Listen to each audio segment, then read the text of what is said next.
మైన నానకైన క్రీస్తైన పరమాత్ముని ప్రతినిధులన్నావు. మతం పేర కులం పేర మత్సరాలు తగదంటూ మానవతకు జ్యోతులెత్తినావు. రాముడైన రహీమైన నానకైన క్రీస్తైన పరమాత్ముని ప్రతినిధులన్నావు.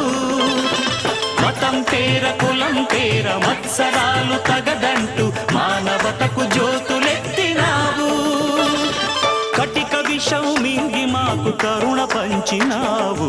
ఇలకే అపరంజి వెలుగు నీవు.